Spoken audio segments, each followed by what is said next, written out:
let's talk baseball. Let's talk baseball.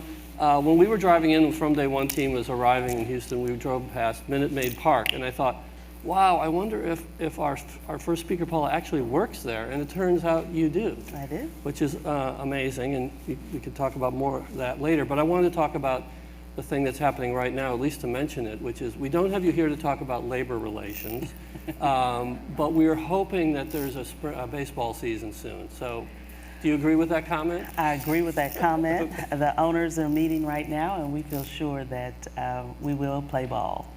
Oh, excellent. Okay. Coming up soon. Now, before what we're here to talk about is your role, which is in terms of the community, the larger community, the impact, the Astros community. But to start out with, could you tell us about your journey to your role, which is not what people might expect? You did not grow up in the sports business. I did not grow up in the sports business. I'm learning baseball and the sports business, but what I do know is people and community. I spent, my background is engineering, and I spent 33 years with Schlumberger. First started out working offshore on oil rigs as a field engineer. Moved my way up Schlumberger in training, a little bit of HR, a lot of sales, and I ended in ESG, global ESG. So looking at ways that we could impact globally where we work, make the places we work better, make sure we come in and we leave a positive impact. And that ESG experience had me as a partner with the Astros, with the Texans, with other major league teams around the world, really, with soccer teams. And so my relationship with the Astros is how I got over there, because I was retired and I ran into the owner, and he pretty much said he wanted someone to now come and run his foundation and become the Senior Vice President of Community. And so I didn't know I was looking for to come out of retirement, but it's been a blast. I did. It's a great second career. So now you're bringing gender diversity to top management, and that's one other newsy thing I wanted to ask you about, which is in Major League Sports, there was a big lawsuit by the former coach of the Miami Dolphins. There's not enough black head coaches. What's your view on the progress that's been made, and also specifically at the Astros, because it seems like you've actually done a lot? So in a very short time, we have some new partnerships. But the Astros, just like oil and gas, the transformation is to bring women and minorities into the front offices. I think on the news this morning was Sarah Goodrum, who is over our new player development. So she's on the baseball side, one of the first minor league pitching coaches, and we brought her up to the majors, and that was that press release went out today. Reporting to Jim Crane are three fabulous, his marketing and his media is female, his HR is black female, and now myself coming in as community. When you look at what happened in the NFL, it's just time to not be the first anymore. I think this, and especially the generation coming behind us, the generation that we're hiring, my generation, we're used to being 99.9% of the time, I was the only woman offshore, the only African-American working offshore, the only woman working in the front office, and so I think it is time for it not to be a big deal when a woman is hired. It's not to be a big deal when Lovie Smith with the Texans that they hired is the first time ever an African-American has been rehired 3 times as coach. It happens every day in the real world. And I think this next generation of employees are looking for employers where they don't want to be the first. They don't want to talk about the first. It should be part of the culture where you see diversity, diverse ideas, diverse people, diversity in their clients and everywhere else, where we're not at this is the first. So I think that's what we're transitioning to now, and that's pretty much what this next generation is demanding of us. And do you think, just a quick follow-up on that one, do you think there's a disconnect where everyone can talk a great game about diversity and inclusion, and yet the system still has these hidden obstacles that are under the surface, and so the people who are not in the majority population probably feel that they're being, what's going on? I'm being gaslit here. I mean, it's just like green lighting with sustainability. People can tell when it's just for show, or when you're just spouting out numbers, and are you just celebrating Black History Month, Women History Month, Hispanic Heritage Day, and you walk in and at all levels of the organization, people are not represented. So it's the demands are greater now. Not to say that change isn't happening fast enough, but to say that there's a new awareness about what's really going on under the covers when you pull back the top, what's really going on in operations, or do we have no women or females in revenue generating spots? All the Black females are in HR, all the Black females are in training. It's like, where's the country manager? Where's the female that is doing C-suite type work that are revenue generating, P&L responsibility? So that's kind of that next level. And we've seen what's happening with corporate boards, and corporate boards being made to diversify. That's great. I want to get to the main topic now, which is the community and the way that sports teams, even though their staffs might not be giant organizations like Schlumberger or something like that, but they have more clout and visibility and so on. How have you seen that happen? Absolutely. Even being with a global company like Schlumberger that had over 100,000 employees, $45 billion in revenue, we tie into the sports teams with the Astros or the Texans here locally to help our brand, and at the same time help the community, because, as I've 33 years and I've, spoken and been around, and people still say Schlumberger. They don't know who we were. But if you say, well, it's a Schlumberger and an Astros partnership, everyone knows the Astros around the globe, and it's only a much smaller operation, but having to be able to tie in to that brand. And that's why we spend a lot of time protecting our brand, because we know we have community leaders and big companies that depend on our brand to help their brand. What are some of the areas that you've decided are places where you want to have an impact, and how do you calculate that for some people who are making those sorts of decisions? It's something that's like congruent with your brand. So on the Astros side, we spend a lot of time with our 5 pillars. And usually our community leaders, our community partners, tie into those 5 pillars. We do childhood cancer, we do domestic violence, homelessness, at youth baseball, and I said domestic violence, so the other one will come soon. But being in an area where you have 5 pillars, when you talk about hunger and hunger awareness, it's easy for a Chevron to come on board with us and say, we're going to work with you on your literacy bus, on your home, we're going to sponsor your big homeless efforts, and that tie-in works. Now, I tell you, coming on board, just since October, I have taken the education part of it, because youth sports and education being the last one. I've taken that education part because I'm a STEM girl. I grew up right here in Houston in Sunnyside, and I do believe that it's what differentiated me and helped me have a successful global career is that I was a petroleum engineering major. And so I really push little girls and children of color and children from developing countries, for that matter, by writing books and providing opportunities in STEM. And so when you're in an oil and gas town, it's easy to find partners when you're talking STEM and education, and it's my heart too. So I'm doing a lot in that area. But at the same time, it is time for us as an organization, as a city, as we talk about DE&I, as we talk about making sure that we're very inclusive.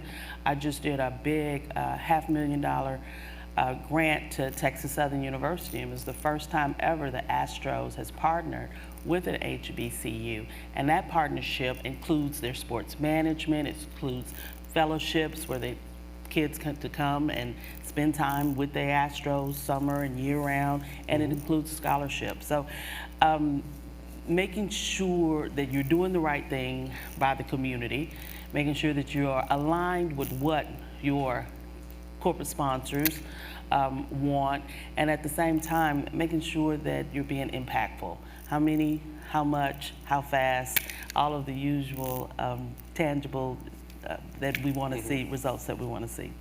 Well, the STEM initiative seems extremely well timed. There's so much demand right now, and it's just such a great opportunity. You also, among the things you mentioned was domestic violence, and we know that during the past 2 years, the pandemic, there was a kind of a surge of that. People, it's all been analyzed, but people pent up. Was it connected to that, or was this a longer program? It was connected to a couple of things. Domestic violence has definitely been very much so highlighted, and the numbers are horrible. But we did have an incident in the Astros where, and you see it in professional sports, where there was a concentrated effort to say this will not be tolerated, and that we will invest in answers or in shelters or in, and I tie that back into STEM, because as I've toured the shelters and become more aware of being able to partner with domestic violence, there's so many children affected. There's so many children that are unsecure in homes and what they're going to eat and where they're going to go to school and where to go next. So I really am putting a lot of energy into making sure we provide stability, education, baseball teams, STEM programs and projects, literacy projects for the children of those that are affected by domestic violence too. Sounds good. Well, when individual athletes want to get involved and have their own thing, like, it's not an example from the Astros, but a famous case here in Houston of J.J. Watt getting super involved with raising money for hurricane relief. How do you integrate that with your own activities, and is it hard to manage all that? Not yet, but I've really made an effort to make sure that all of our employees, front office, players, know that we are the Astros, and yes, we are here representing our sponsors and our clients, but we're a family. And I really, really felt that at Schlumberger, that the employees are demanding, new employees, younger, they demand to be a part of your corporate social responsibility. And so we have Craig Biggio, who we've always sponsored, Sunshine Kids. He's which aligns with children's cancer, which is something we do. So we're very active and he's very active.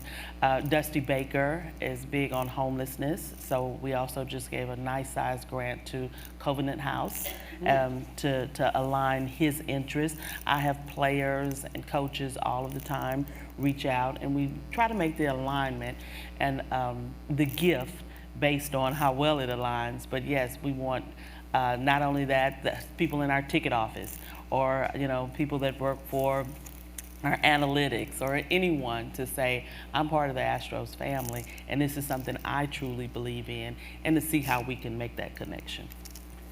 Well, it's great. They're so well known. The heroes locally. So how do you, just in terms of looking out in Major League Sports, you probably compare notes and look for examples and inspiration. Do you see things happening in other teams, other cities? Absolutely, absolutely, and things that I'm going to copy. Oh, good, yeah. I'm a big STEM girl. The Arizona Razorbacks have an excellent robotics program, looking at what the Marlins are doing, or other sports. Even here with the Texans, I partnered with them before to do a program called Math Stat Challenge that Schlumberger did. So I'll have something similar since I was part of developing that with engineering over at the Astros. So I look, and I'm setting up my team is setting up a meeting with all of the local, the Dynamo or Rockets, all of the local CSR or community reps, to make sure that if there are opportunities for us to make an impact together, that we can do that. No, but absolutely, there's some really good stuff going out there. Like I said, all over, people want to tie in with major league sports or major franchises, and I think that some of those efforts should definitely be coordinated. And also, the Astros, we have farm teams. We have a farm team. Of course, we just launched the huge Sugarland Space Cowboys last weekend, which is now part of our AAA. We have the Hooks down in Corpus. I was just last weekend in Fayetteville. And so I coordinate all of that to make sure what we're doing in Houston, it won't be as on a big of a scale down in Fayetteville, North Carolina, but to make sure that they're aligned with what we do and to make sure we have one voice in the communities. It's a big military town. We really support the military branches. So we do a lot of that down in Fayetteville, and it's all part of the Astros and part of my budget. It gets a lot of attention. I know we're from Brooklyn, and the Brooklyn Nets basketball team decided to refurbish Brooklyn playground basketball courts all over with their colors, so you couldn't escape it. And I went to one of the grand opening, and there you are with the players who are huge, and big crowds for that. It was a lot of impact for the team. Absolutely. And a lot of those baskets still had no nets, so that they put nets up all over town. I wanted to ask a little bit more about the partnership aspect. You mentioned, like, if you do, how do you go out and sort of recruit those partners? Is it? So they want the brand aligned, and if you walk into the Astros, we look like one of those, what is it, the cars that race the next cars. Their names all over Minute Maid. And so people want their name up. So part of the partnership is their marketing. But just as you said, we also have 9 across the city of Houston, 9 Little League leagues where each one of our community leaders, community partners, sponsors a youth league. So, we have folks, the Chevron Youth League or the Halliburton or Oxy. So they sponsor an entire league of youth baseball players, and it's all organized through my team. Along with that, we have a huge Astros Youth Academy where we may have 8,000 kids come through there in a year.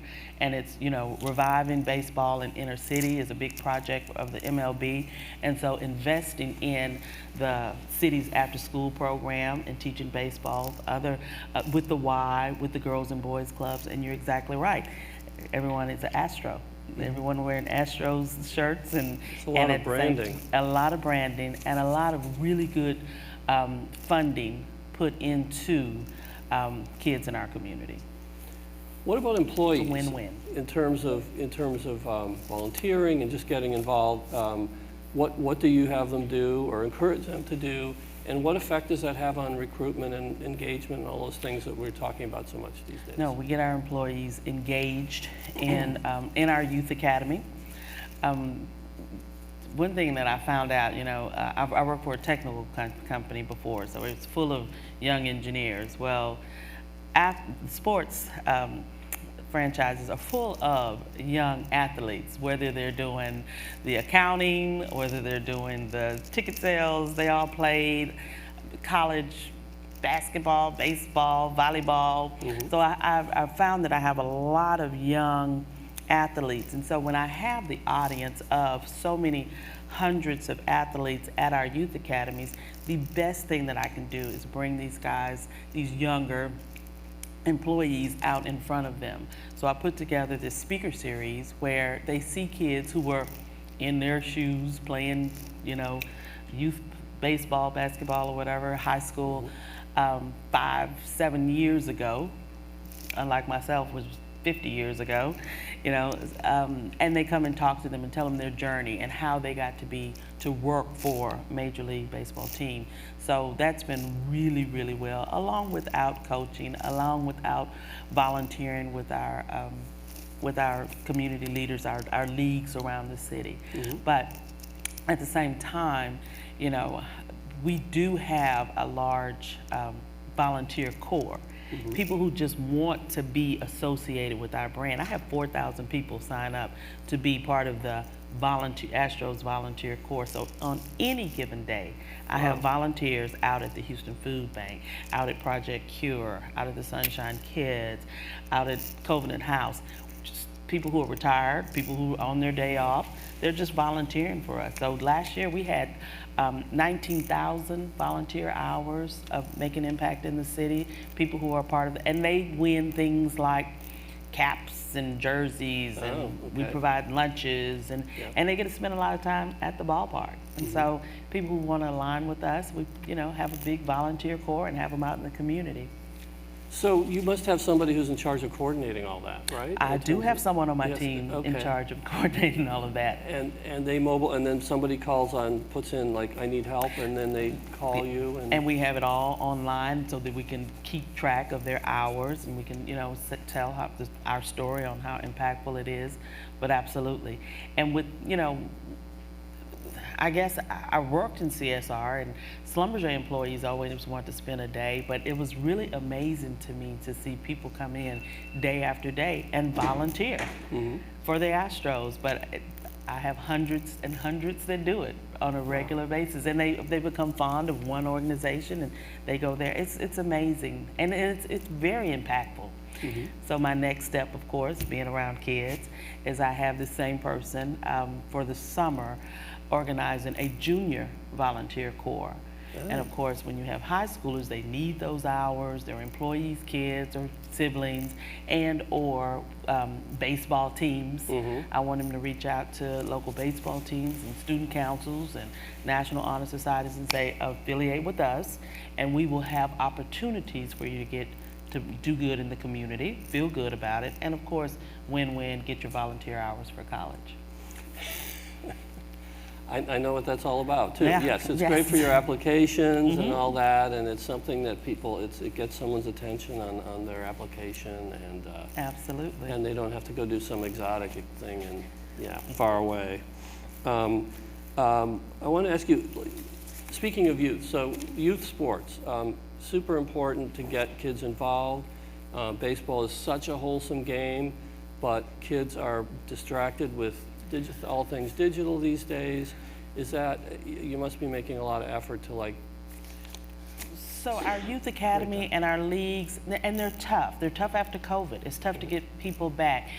Reinvesting or bringing baseball back into inner city, reviving baseball in inner city, is a big focus of MLB. And what happens when you have kids from single parent homes, when you have kids that are what we used to call latchkey kids that really don't have a dad every night to go out and throw the ball, or it's not the cheapest that you need a ball, you need a bat, you need a team, you need to get in a league, you need a jersey. It's not like you can just throw on your shorts and go play basketball, which a lot of people do, and that's fine. But we really wanted to have kids come back to baseball because we have seen not as many inner city kids playing baseball, not as many African American Major League Baseball players. We've seen the decline. And so it's an investment. It's an investment in time and money. And when kids don't have that, we want to step in and provide that opportunity. And that's why we have the large youth academy that's right in an area here in Houston called Acres Home at Sylvester Turner Park, where we have thousands of kids come through. And speaking of our employees volunteering, last week we had a scout day where we had 8 scouts from the Astros, but because of our relationships, from 8 major league teams. They're looking at our top kids. I mean, what an opportunity for any inner city kid who's been a part of our program, getting close to end of high school, to actually try out in front of the scouts. So providing those type of opportunities that kids of means get a little bit more regularly, and allowing our kids to use the assets to play sometimes in Minute Maid, or have the coaches come out and do coach clinics from the major league team out talking to the little league coaches. It makes a difference, and it's trying to make just that impact you talked about, making sure that all kids have access, free access, because it's all free, to a major league team and a major league brand. And many companies around this city partner with us to do just that. And it's a safe sport. It's the lower concussion than tackle football, as I've known. Big money, yeah, it's big probably money, not the thing less pain. need to advertise, but yeah.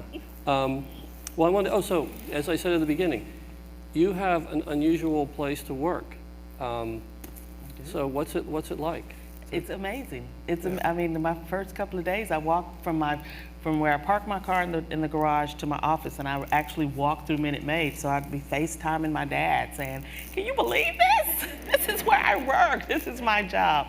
So it is overwhelming. It's definitely.